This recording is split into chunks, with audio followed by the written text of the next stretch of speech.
ईमान से बड़ी कोई नेमत नहीं। और मेरे दोस्तों, ईमान पर खात्मा हो जाए, ईमान पर खात्मा हो जाए तो वो शख्स जन्नत में जाएगा। मन क़ाल आखिर कलामिही ला इलाहा इल्लल्लाह दखलल जन्नह, जिसका आखिरी कलाम ला इलाहा इल्लल्लाह होगा वो जन्नत में दाखिल हो। क्या शान है ईमान की, क्या मकाम है ईमान का, क्या मर्तबा है ईमान का, और क्या शान है ईमान का। यही तो वजह है कि आज पूरी दुनिया ईमान को लूटने की कोशिश कर रहे हैं। जान का खतरा कोई बड़ा खतरा नहीं है, सबसे बड़ा खतरा अगर कोई खतरा है तो ईमान के खतरा है, ईमान के लूटने का खतरा है। आज जिसको हम अपना दुश्मन समझते हैं, जान का दुश्मन नहीं, माल का दुश्मन नहीं, अगर जान और माल का दुश्मन है तो ये काबिले बर्दाश्त है किसी लिहाज से। लेकिन मेरे दोस्तों, ईमान का अगर दुश्मन है, ईमान का लुटेरा है, वो बर्दाश्त से बाहर बात है। ईमान, आज दुश्मन जो लगे हुए हैं हमारे ईमान को लूटने की कोशिश कर रहे हैं, कैसे इन्हें बेईमान बना दिया जाए। आज हमारी बच्चियों को मुर्तद बनाने की कोशिश की जा रही है।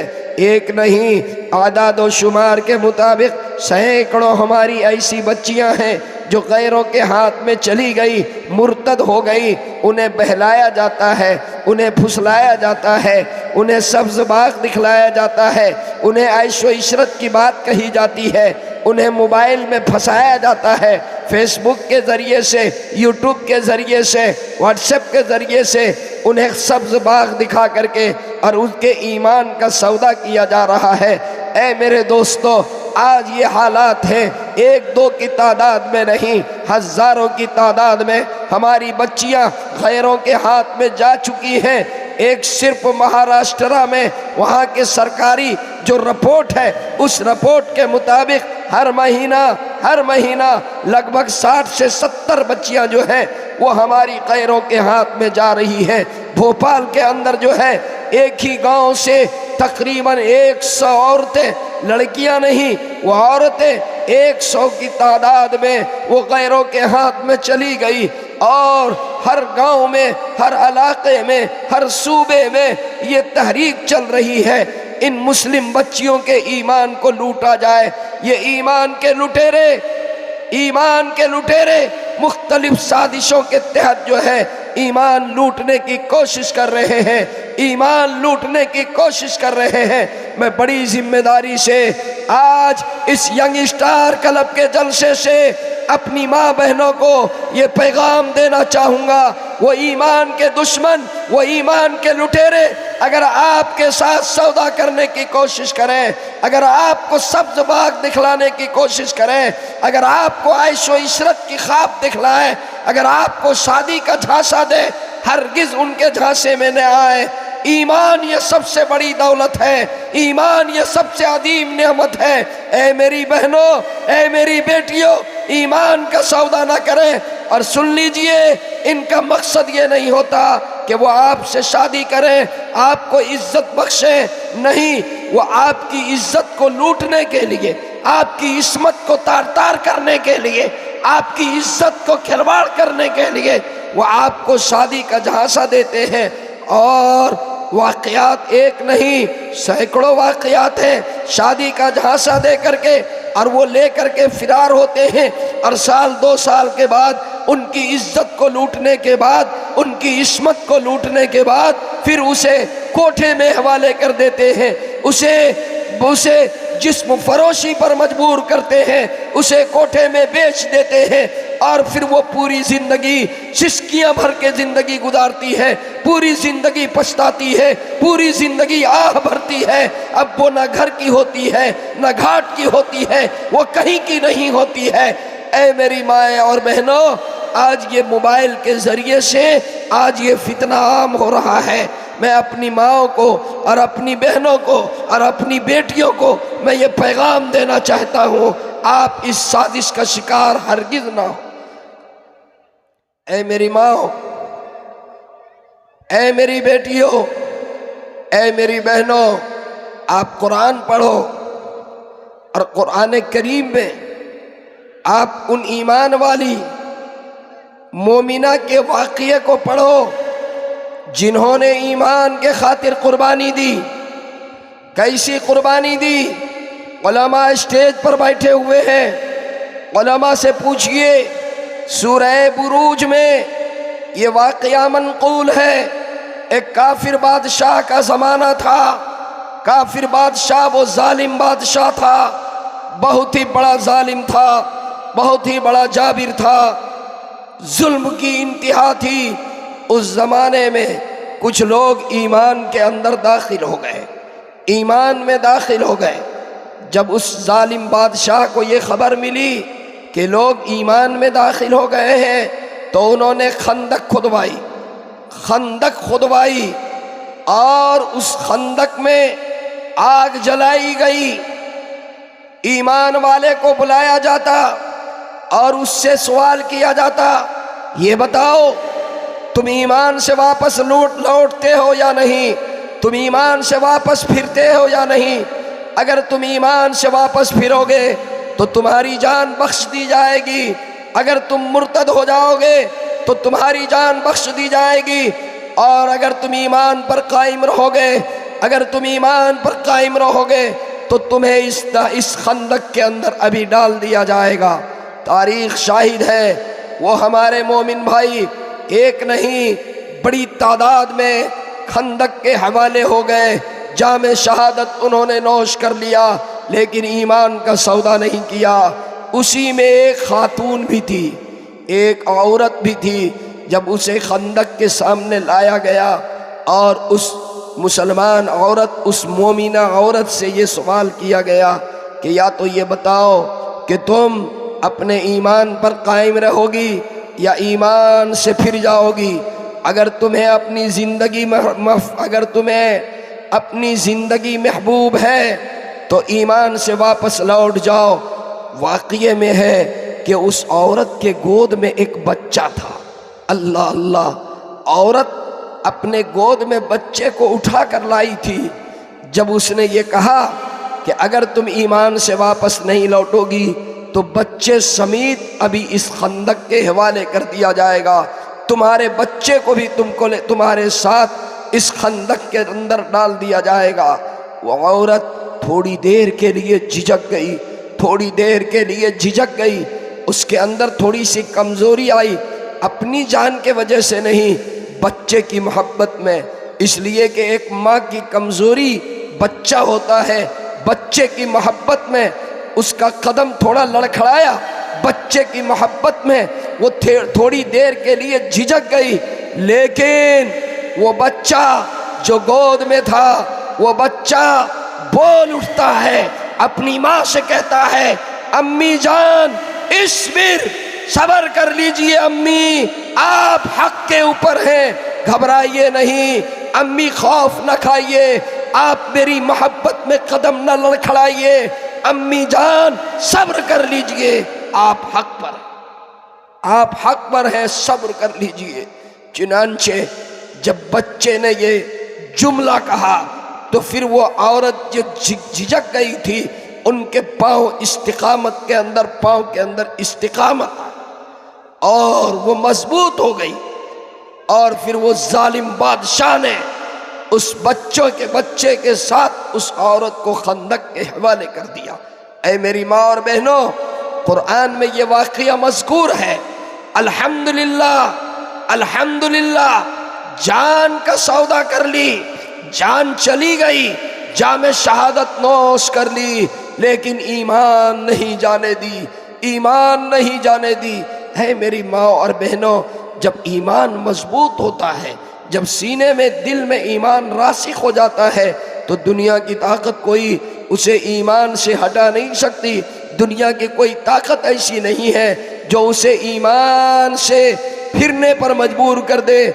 ईमान एक मर्तबा जब दिल के अंदर रासिख हो जाता है, ईमान एक मर्तबा जब दिल के अंदर घर कर लेता है, दुनिया की सारी ताकतें एक तरफ, मालो दौलत एक तरफ, ऐशो इशरत एक तरफ, हुकूमत व इख्तिदार एक तरफ, ईमान एक तरफ। ऐ मेरी माओ, ऐ मेरी बहनों, आज ऐसे ईमान की ज़रूरत है, आज ऐसे मोमिना की ज़रूरत है, ऐसी कुव्वत की ज़रूरत है। वो ईमान के लुटेरे जो बहलावे की कोशिश करें, वो ईमान के लुटेरे जो बहकाने की कोशिश करें, वो ईमान के लुटेरे जो ईमान के सौदा करने की कोशिश करें, उसको ऐसा जवाब दीजिए, ऐसा जवाब दीजिए कि वो पीछे हटने पर मजबूर हो जाए।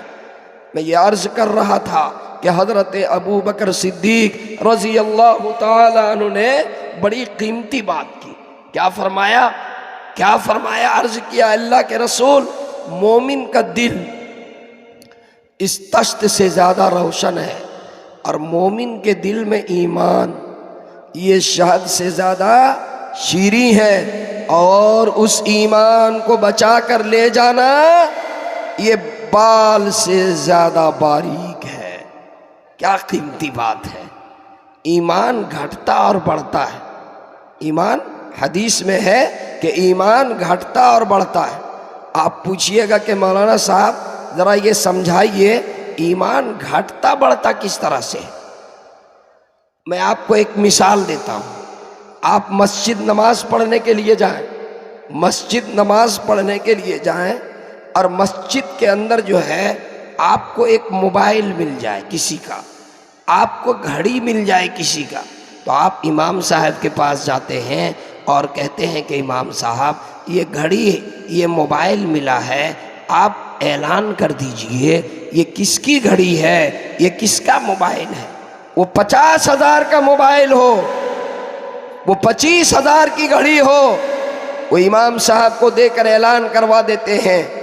और वही आदमी जब मस्जिद से बाहर निकलता है, रास्ते में चलते हुए उसे 500 रुपये नज़र आ जाता है, तो उस पर वो पैर रख देता है और पहले इधर उधर देखता है कि कोई देख तो नहीं रहा, दाएं बाएं देखता है कि कोई देख तो नहीं रहा, और फिर आहिस्ते से उठाकर उसको जेब में डाल लेता है।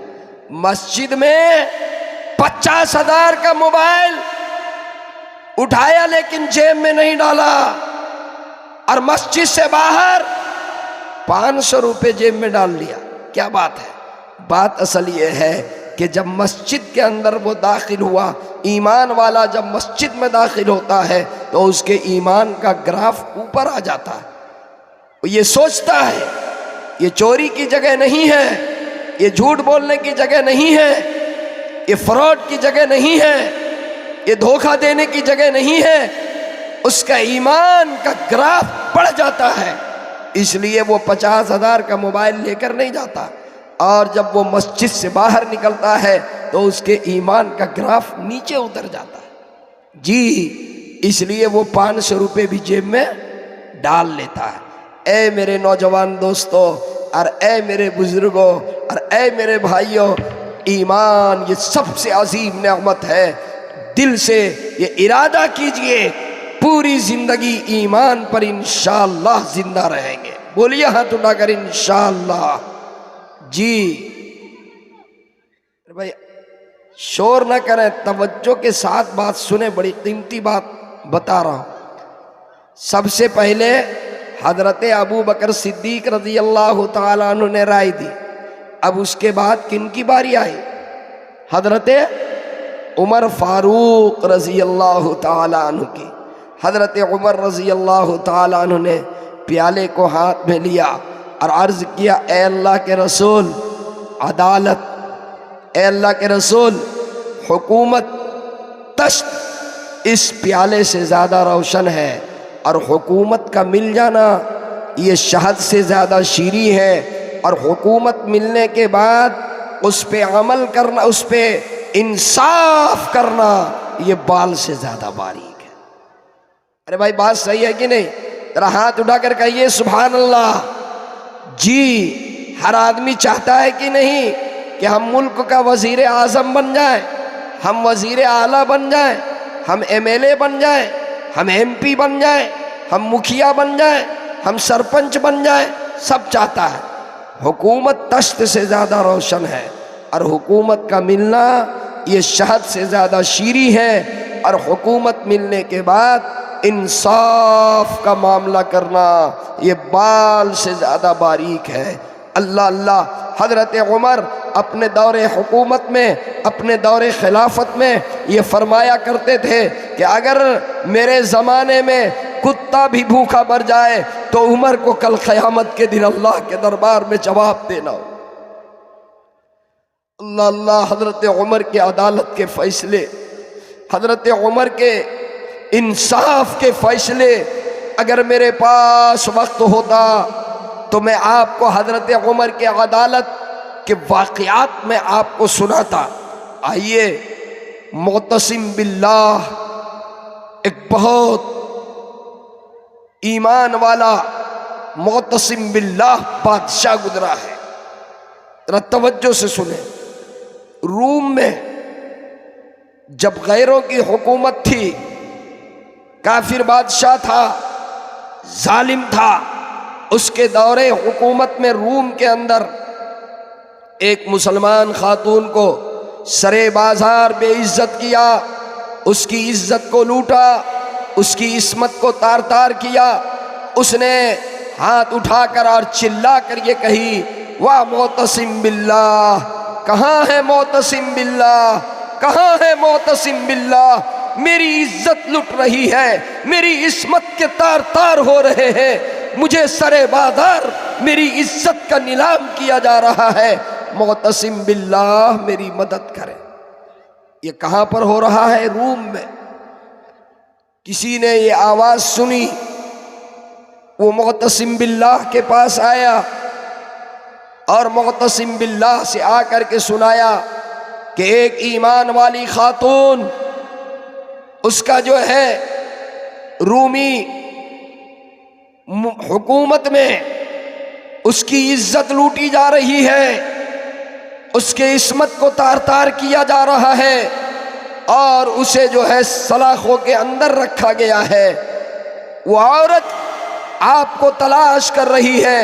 वाह मुअतसिम बिल्लाह, कहाँ है मुअतसिम बिल्लाह, मेरी मदद करे। अल्लाह अल्लाह। जब मुअतसिम बिल्लाह को ये खबर मिली तो उन्होंने एक ख़त लिखा मुअतसिम बिल्लाह के जानिब से रूमी कुत्ते के नाम। क्या ख़त लिखा? मुअतसिम बिल्लाह के जानिब से रूमी कुत्ते के नाम। कहा कि ओ कुत्ते, तेरी दौरे हुकूमत में एक ईमान वाली खातून की इज्जत को लूटा गया और उसे कैद कर दिया। जल्दी से उसे इंसाफ दो और उसे आज़ाद करो, वरना हम लश्कर तैयार करेंगे। एक सिरा यहाँ होगा और एक सिरा रूम में होगा। वो रूमी बादशाह खत पढ़ने के बाद ये सोचने लगा, ऐसा थोड़े होगा, एक औरत की इज्जत के लिए वो लश्कर तैयार करेगा और मुल्क से लड़ाई करने के लिए आ जाएगा, ऐसा नहीं होगा। वो सोच करके यूं ही रहा। मुअतसिम बिल्लाह उन्होंने लश्कर तैयार किया और लश्कर लेकर के रूम पहुंचा और रूमी सल्तनत को तहस नहस कर दिया। और उस खातून को जब जेल से रिहा किया और उसको ये कहा कि मैं मुअतसिम बिल्लाह हूँ, तो वो खातून ये कहने लगी, इस धरती के ऊपर और इस आसमान के नीचे, इस नीली छत के नीचे आपसे ज़्यादा बागैरत इंसान मैंने नहीं देखी, आपसे ज़्यादा इंसाफ पसंद इंसान मैंने नहीं देखी, आपसे ज़्यादा हमीयत वाला कोई इंसान इस रुए ज़मीन पर अभी नहीं है। आपने मुझे आज़ाद किया, आपने मुझे इंसाफ दिलाया। ए मेरे नौजवान दोस्तों, आपके सामने आपकी बहन की इज्जत लूटी जाए, आपके सामने आपकी बहन की इस्मत लरी की जाए, आपके सामने आपकी बहन को मुर्तद बनाया जाए और उसको लेकर के और झांसा दे करके ले जाया जाए, ईमान वाला कभी ये देखकर खामोश नहीं रह सकता है। ईमान वाला कभी ये देख करके चुपचाप नहीं रह सकता है। आज इज्तिमाइयत की ज़रूरत है। अपनी सफ़ों में इज्तिमाइयत पैदा कीजिए, अपनी सफ़ों में इत्तेहाद पैदा कीजिए, अपने अंदर वो जज्बा ईमानी पैदा कीजिए, अपने अंदर वो हरारत पैदा कीजिए। आज हमारी कोई मोमिन बच्ची, कोई मुसलमान बच्ची गैर के हाथ में ना जाने पाए और उन ईमान के लुटेरों को, ईमान के लुटेरों से अपनी बच्चियों को कैसे महफूज रखा जाए, इसके लिए मैं ये पैगाम दूंगा, अपनी बच्चियों को दीनी दरसगाह में पढ़ाइए, अपनी बच्चियों को इस्लामी स्कूल में पढ़ाइए। अगर आपके पास पैसे हैं तो आप शादियों में 50-50 लाख रुपए खर्च करते हैं, 1-1 करोड़ रुपए खर्च करते हैं, 25 लाख रुपए खर्च करते हैं। आप पैसे कम शादियों में खर्च कीजिए, उन पैसों से इस्लामी स्कूल बनाइए, इस्लामी इदारे बनाइए, दीनी इदारे बनाइए और अपनी बच्चियों को मखलूत तालीम से बचाइए, कॉलेजेस में जाने से बचाइए। यहाँ पर वो वो लुटेरे मौजूद हैं जो आपकी बच्चियों की इज्जत को लूट रहे हैं और आपकी बच्चियों की इस्मत को लूट रहे हैं और शादी का झांसा दे करके उनके ईमान का सौदा कर रहे हैं। आपके पास, काश के आपके पास ऐसे स्कूल हों, आपके पास ऐसे इदारे हों जहाँ कौम मिल्लत की बच्चियाँ पढ़े। इरादा कीजिए, इंशाअल्लाह हम ऐसे स्कूल बनाएंगे इंशाअल्लाह। हाथ उठाकर इरादा कीजिए इंशाअल्लाह। तो मेरे भाइयों, बात लंबी हो जाएगी, वक्त मेरे पास कम है। तवज्जो से सुनिएगा तो पूरी बात समझ में आएगी, वरना आधी बात समझ में आएगी और आधी बात नाक़िस रह जाएगी। तवज्जो से सुनिए, मैंने क्या कहा कि प्यारे आका सल्लल्लाहु अलैहि वसल्लम हज़रत अबू बकर सिद्दीक़, हज़रत उमर फ़ारूक, हज़रत उस्मान गनी मेहमान बन कर के तशरीफ़ ले गए। किनके यहाँ मेहमान बन कर के गए? हज़रत अली के यहाँ। हज़रत अली ने ज़ियाफ़त करते हुए एक प्याला पेश फरमाया जिसमें शहद था, उस पे बाल पड़ा हुआ था। हज़रत अली ने प्यारे आका सल्लल्लाहु अलैहि वसल्लम ने फरमाया, इसमें तुम अपनी अपनी राय पेश करो। सिद्दीक़ अकबर रज़ी अल्लाह ताला अन्हु ने अपनी राय पेश की, हज़रत उमर फ़ारूक ने अपनी राय पेश की। अब बारी आई हज़रत उस्मान गनी की। अब किन की बारी आई? हज़रत, अरे बोलिए ना, उस्मान गनी। हज़रत उस्मान ने कितनी कीमती राय दी।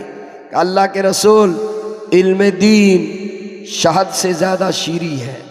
इल्म दीन शहद से ज़्यादा शीरी, और इल्म दीन का हासिल होना, इल्म दीन तश्त से ज़्यादा रोशन, प्याले से ज़्यादा चमकदार, और इल्म दीन का हासिल होना शहद से ज़्यादा शीरी, और इल्म दीन हासिल होने के बाद उस पे अमल करना ये बाल से ज़्यादा बारीक है। अल्लाह अल्लाह। अभी हमसे पहले खतीब इल्म दीन की अहमियत बता रहे थे, इल्म दीन का मकाम बता रहे थे, उलमा का मकाम बता रहे थे। मेरे दोस्तों, मैं ये पैगाम दे करके जाना चाहूँगा, आप अपने बच्चों को इल्म दीन से आरास्ता कीजिए।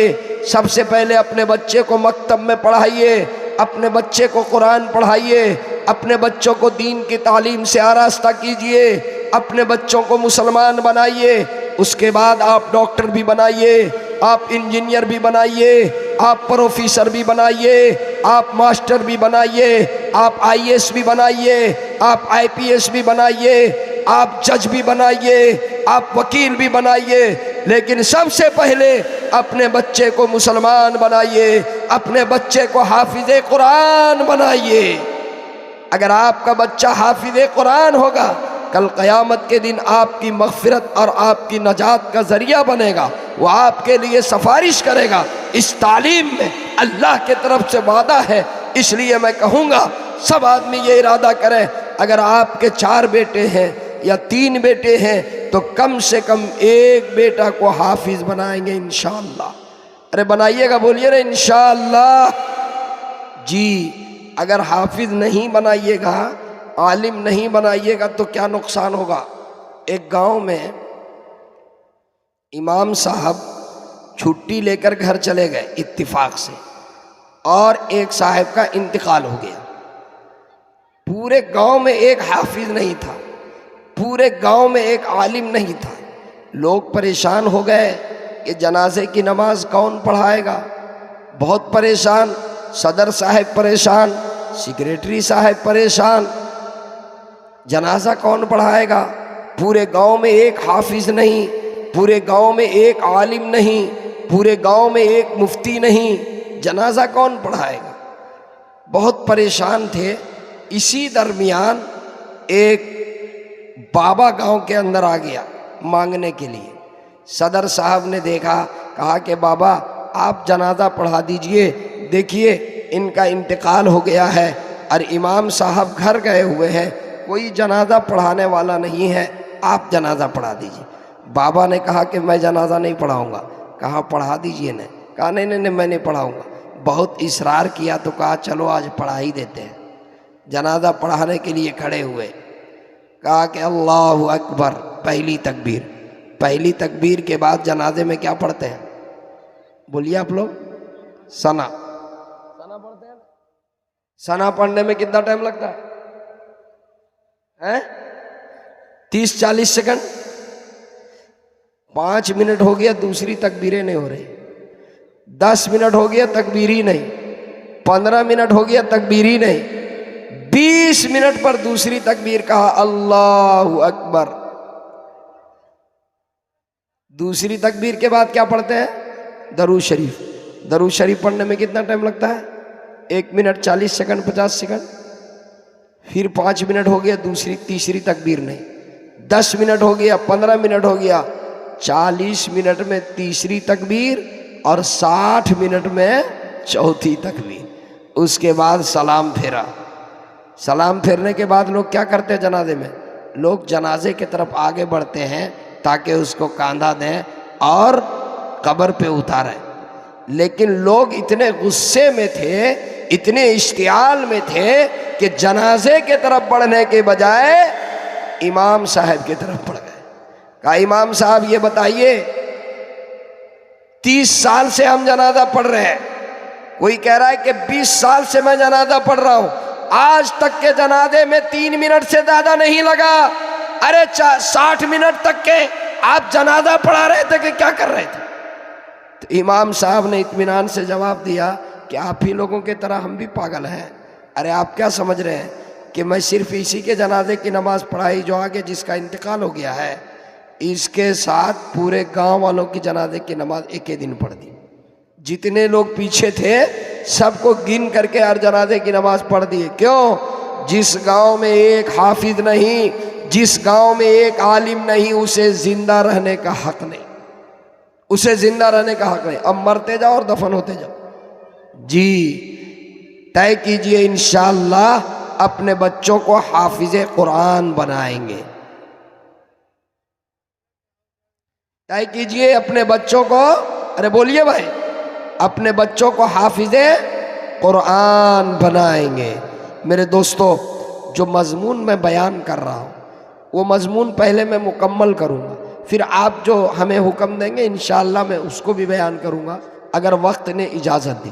पहले अगर बता देते तो मैं इसी को अपना उन्वान बनाता, लेकिन अब मजमून मुकम्मल होना चाहिए।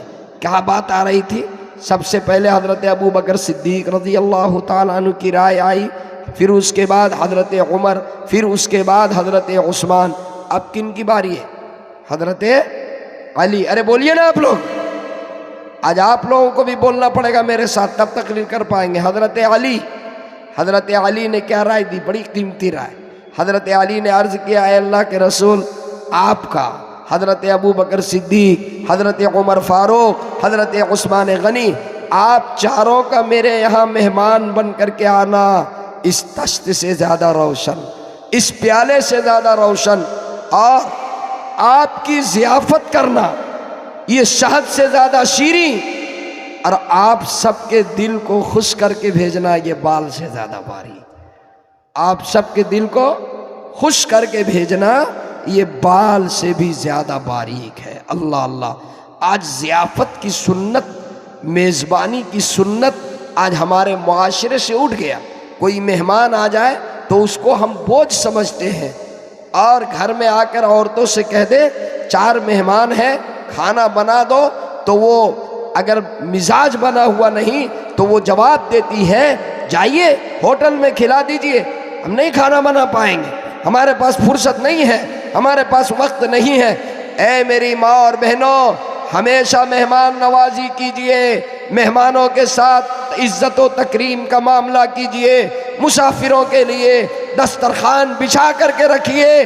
मेहमान अपनी रिज़्क़ ले करके आता है, बरकत के दरवाजे खुल जाते हैं मेहमान के आने से। मेहमान के खिलाने में कभी पीछे ना हटिए। हज़रत अली रज़ी अल्लाह ताला अन्हु के बाद अब बारी किन की आई? हजरत उनकी तो राय आ गई, अब किन की बारी? हजरत फातिमतुज़ ज़हरा रज़ी अल्लाह ताला अल्लाह अल्लाह, इमामुल अंबिया की चहेती बेटी, इमामुल अंबिया की लाडली बेटी, फातिमतु बिज़अतुम मिन्नी, फातिमा मेरे जिगर का टुकड़ा है। इमामुल अंबिया की चहेती और लाडली बेटी हजरत फातिमा अपनी राय पेश करती हैं, ए अल्लाह के रसूल, ए मेरे अब्बू जान, हया हया इस तश्त से ज्यादा रोशन है, पर्दा शहद से ज्यादा शीरी है, और पूरी जिंदगी औरत किसी गैर महरम को ना देखे और औरत के चेहरे पर पूरी जिंदगी किसी गैर महरम की निगाह ना पड़े, ये बाल से ज्यादा बारीक है, ये बाल से ज्यादा बारीक है। ऐ मेरी माँ और बहनों, आपको मैं ये पैगाम दे करके जाना चाहता हूं, आज के हालात में जब ये ईमान के लुटेरे आज हमारी माँ और बहनों की इज्जत और इस्मत और ईमान पर खतरा बने हुए हैं, ऐ मेरी माँ और बहनों, आप हया के दामन को थाम लीजिए, आप पर्दे के साथ जिंदगी गुजारिए, आप हिजाब पहन करके घर से बाहर निकलिए, आप बाहर बगैर हिजाब के मत जाइए, बगैर हिजाब के बाजारों में मत जाइए, बगैर हिजाब के शादियों में मत जाइए, बगैर हिजाब के फंक्शन में मत जाइए। ऐ मेरी माँ और बहनों, आपके सामने नमूना हजरत फातिमतुज़ ज़हरा रज़ी अल्लाह ताला अन्हा की सीरत है। ये हजरत फातिमा कल क़यामत के दिन अल्लाह अल्लाह जब इनकी सवारी गुजरेगी तो आवाज लगेगी, ऐलान होगा, ऐ लोगों अपनी निगाहें नीची कर लो, इमामुल अंबिया की बेटी की सवारी गुजर रही, अपनी निगाहें नीची कर लो, हजरत फातिमतुज़ ज़हरा की सवारी गुजरने वाली है। ऐ मेरी माँ और बहनों, आज जरूरत है, ये मोबाइल के जरिए से ये सारा फितना हो रहा है, मोबाइल का गलत इस्तेमाल मत कीजिए और अपनी इज्जत व इस्मत की हिफाजत कीजिए, अपनी बेटियों की सही परवरिश कीजिए, अपनी बेटियों की निगरानी रखिए। और मैं जिम्मेदार लोगों से कहता हूँ, आज तो आप रोज़ाना न्यूज़ पढ़ते हैं, सुबह उठते हैं तो व्हाट्सएप में देखते हैं, सुबह उठते हैं तो न्यूज़ में पढ़ते हैं, फलां गांव की एक लड़की गैर के हाथ में चली गई, फलां गांव की लड़की फलां के हाथ में चली गई। अगर आज मैं यंग स्टार क्लब के नौजवानों से कहूँगा, अगर आज आपने इसकी तैयारी नहीं की, मैं जिम्मेदारों से कहूँगा, अगर आज आपने इसके लिए लाए अमल तय नहीं किया और अपनी बच्चियों की हिफाजत और दीन और ईमान की हिफाजत, आने वाली नस्लों के लिए अगर आपने फिक्र नहीं किया, तो कहीं वो दिन ना आ जाए कि आप सोए और सोकर उठे तो आपको मालूम होगा कि आपकी बेटी भी किसी गैर के हाथ में चली गई। माफ कीजिएगा, हालात इतने खराब होते जा रहे हैं, इसलिए मैं कहूँगा इस पर तवज्जो दीजिए, इज्तिमाइयत पैदा कीजिए, इस्लामी स्कूल बनाइए, इस्लामी दरसगाह बनाइए, मदरसे बनाइए और अपनी बच्चियों को मखलूत तालीम से बचाइए। बचाएंगे इंशाअल्लाह जी। अब बारी किनकी है? अब किनकी बारी है? आप लोग जितने कमेटी के जिम्मेदार आ जाइए, आप लोग इधर आ जाइए ना, 10 मिनट आ जाइए, मेरी बात खत्म होगी। अब जरा सा ऊपर आ जाइए, सब लोग यहाँ आइए, सब ऊपर आइए, ऊपर आइए सब। सलाहुद्दीन भाई आइए, आइए आइए, मोहिदुल भाई, मोहिदुल आइए, सलाहुद्दीन भाई, मोहिदुल भाई, लिफ्ट अली आ जाइए, आ जाइए, अली मीडिया ऊपर आइए ना, सब आइए 5 मिनट के लिए, आइए आइए आइए आइए, आ जाइए आ जाइए। आप लोगों ने 1 महीना तैयारी करके जलसा किया और जलसे का जो अहम वक्ता जिनको बुलाया उनको आप सुनवे नहीं कीजिएगा तो फायदा क्या हो? सब मेरे सामने आइए, आ जाइए, आ जाइए, 10 मिनट आ जाइए, कुछ नहीं होगा इंशाल्लाह। सब ऊपर आइए, आइए, आहा, आ जाइए ऊपर। ये पंखा बंद कर दीजिए, पंखा बंद कर दीजिए।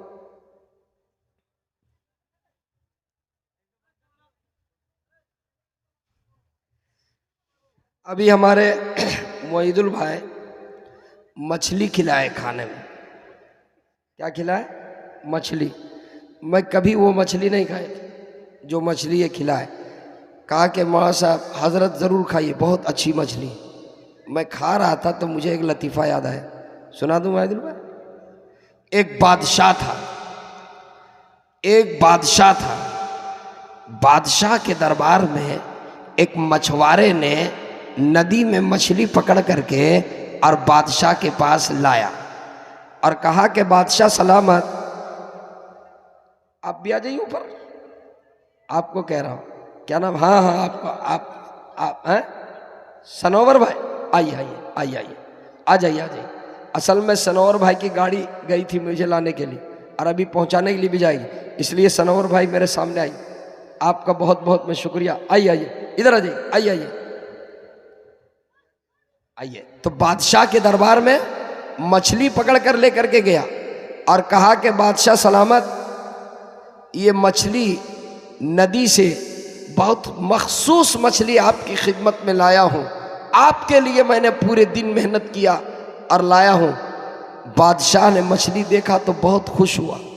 बादशाह के मिजाज में सखावत थी, सखी था, और उसकी बीवी के मिजाज में बुखालत थी, बखील। कभी कभी ऐसा होता है कि शौहर सखी और बीवी बखील, और कभी ऐसा होता है कि बीवी सखी और शौहर बखील। तो वहाँ क्या था? बादशाह सखी था और बीवी बहुत बखील थी।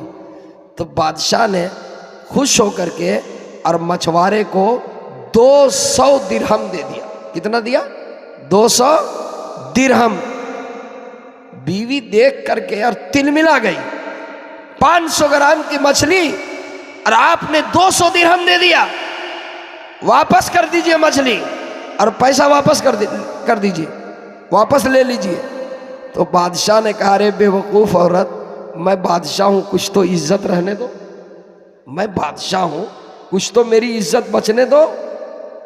कहा कि सुनिए, मैं आपको एक तदबीर बता रहा हूँ, उस तदबीर को कीजिए, इज्जत भी बच जाएगी, पैसा भी वापस हो जाएगा और मछली भी उसकी वापस हो जाएगी। कहा क्या तदबीर है?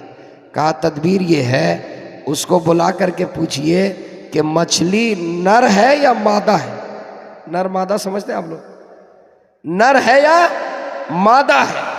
अगर वो कहेगा नर है तो आप कहिए कि नहीं, हमको मादा चाहिए, और अगर वो कहेगा मादा है तो आप कहिए हमको नर चाहिए। इस तरह से मछली वापस, पैसा वापस। बुलाया मछुआरे को, कहा भाई मैं तो तुमसे पूछा नहीं और मैंने मछली ले ली, ये बताओ कि ये मछली जो तुम ले करके आए हो ये नर है या मादा है? कहा कि बादशाह सलामत, वो बहुत तेज था मछुआरा। कहा बादशाह सलामत, ये मछली ना नर है ना मादा है, ना नर है ना मादा है, ये तो बिल्कुल एक मखसूस मछली है, हजारों में एक मिलती है, ना नर है ना मादा है, ये एक अलग मछली है जो हजारों में एक मिलती है। बादशाह बहुत खुश हुआ, वजीर को बुलाया, कहा 200 दिरहम और दे दो, 200 दिरहम और दे दो। पहले तो 200 मुँह परेशान थी, अब कितना चला गया? 400। जाते हुए रास्ते में दरबार में एक सिक्का पड़ा हुआ था, वो सिक्का उठा करके उसने जेब में डाल लिया। वो देख ली उसकी बीवी, बादशाह की बीवी। कहा कि बादशाह सलामत, ये तो चोर आदमी है, आपने इसको 400 दिनार दिरहम दे दिया, इसके बावजूद ये दरबार से सिक्का उठा लिया। बुलाइए इसको, वापस बुलाइए चोर को और पैसा वापस ले लीजिए और पूछिए क्यों इसने दरबार से सिक्का उठाया। बुलाया, बादशाह ने कहा कि ये बताओ, मैंने तुमको 400 दिनार इनाम दिया, इसके बावजूद भी तुमने सिक्का उठा करके जेब में डाल लिया। कहा कि बादशाह सलामत, मैं चला जा रहा था, रास्ते में सिक्के पर मेरी निगाह पड़ी, मैंने देखा कि सिक्के पर आपकी तस्वीर छपी हुई है, सिक्के पर आपकी तस्वीर छपी हुई है। मेरे दिल में ये ख्याल आया कि अगर किसी और की निगाह न पड़े तो कहीं इस तस्वीर पर वो अपना कदम न रख दे, पाँव न रख दे, जो बादशाह के वकार के खिलाफ है, बादशाह के शान के खिलाफ है, बादशाह की इज्जत के खिलाफ है। इसलिए मैंने उस सिक्के को उठाया और पहले आपकी तस्वीर को मैंने चुम्मा लिया, बोसा लिया, और उसके बाद उसको हमने जेब के अंदर डाल लिया। बादशाह इतना खुश हुआ, वजीर से कहा 200 दिरहम और दे दो। पहले 200 वापस करने के चक्कर में कितना दे दिया? 600 दे दिया। ये मछली का कमाल है। ये हमारे मोईदुल भाई जो मछली खिलाए, वो मछली उससे भी अच्छी मछली थी या वही मछली थी। बहरहाल मेरे दोस्तों, बड़ी कीमती बात सुना रहा था। अगर आपको मेरी बात याद हो, शुरू कहाँ से किया कि हज़रत प्यारे आका सल्लल्लाहु अलैहि वसल्लम के सामने जो प्याला पेश फरमाया हज़रत अली ने, आका ने सबसे राय मांगी, बताओ अपनी अपनी राय दो। हज़रत फ़ातिमा रज़ी अल्लाह ताला अन्हा ने भी अपनी राय पेश कर दी। अब इसके बाद किन की बारी है?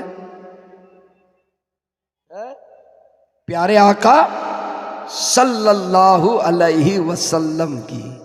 आका फरमाते हैं अल्लाह की मार्फत। बस तवज्जो से सुन लीजिए, अब मेरा वक्त सिर्फ 15 से 15 मिनट बचा हुआ है।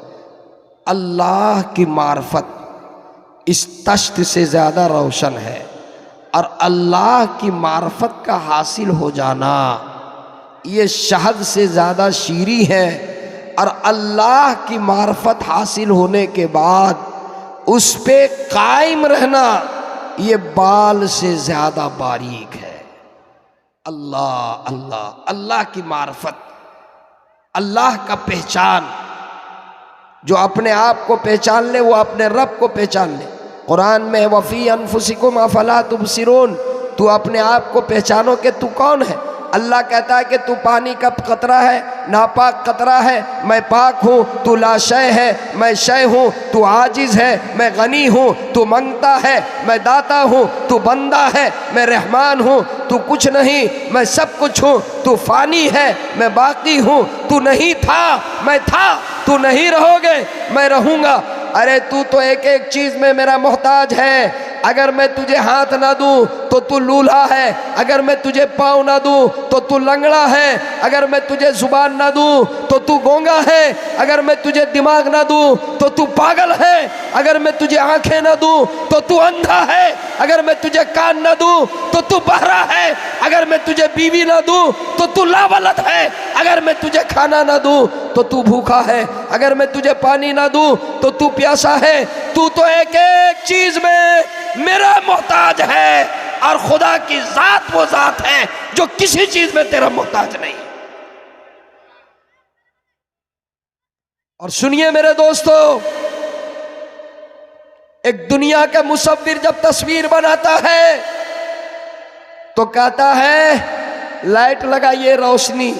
ये यूट्यूब वाले बैठे हुए हैं, ये लाइट क्यों लगाए? क्यों लगाए? ताकि सही तस्वीर आए। और वो अल्लाह वो लाइट में तस्वीर नहीं बनाता, वो अंधेरे में बनाता। अंधेरे में नहीं बनाता, अंधेरों में बनाता है। पेट का अंधेरा, रहम का अंधेरा, झिल्ली का अंधेरा। और अल्लाह अल्लाह, सुनिए, हजरत मुफ्ती साहब आ गए जी। हजरत हमारे मुस्लिह तशरीफ रखते हैं। दुनिया का मुसव्विर जब तस्वीर बनाता है तो ये कहता है कि सुनो, 4 चीज़ों से बचाना, आग से, पानी से, हवा से, मिट्टी से। आग में डालोगे जल जाएगी, पानी में डालोगे धुंधली हो जाएगी, हवा में रखोगे इसके नुकूश मिट जाएंगे, मिट्टी में रखोगे तो दीमक खा जाएगी। अल्लाह जिन 4 चीज़ों से दुनिया का मुसव्विर तस्वीर को बचाने के लिए कहता है, बचा कर रखने के लिए कहता है, वो मुसव्विर उन्हीं 4 चीज़ों से तस्वीर बनाता। उन्हीं 4 चीज़ों से। ये जिस्म किससे बनाया? यही अरबए अनासिर है, हवा, आग, पानी, मिट्टी। और सुनिए, दुनिया का मुसव्विर जब एक तस्वीर बनाता है तो सामने एक तस्वीर रखता है और फिर वो तस्वीर बनाता है। और वो मुसव्विर सामने रखकर तस्वीर नहीं बनाता। जब से ये दुनिया बनी है और जब तक के ये दुनिया रहेगी, जब से ये कायनात बनी है, हजारों नहीं अरबों खरबों बेशुमार इंसानों को अल्लाह ने बनाया, और क़यामत तक के हजारों खरबों इंसान को अल्लाह बनाएगा। कभी एक की शक्ल दूसरे के शक्ल से नहीं मिलती।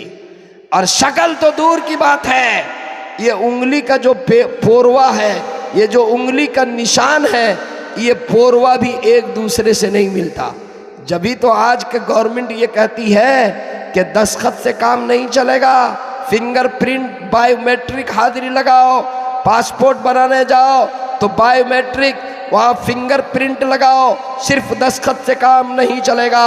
ज़मीन रजिस्ट्री करो तो फिंगरप्रिंट लगाओ, सिर्फ दस्तखत से काम नहीं चलेगा। क्यों? इसलिए कि जब से ये दुनिया बनी है और जब तक के ये दुनिया रहेगी, ये अंगूठों के निशान भी अल्लाह ने सबका अलग अलग बनाया।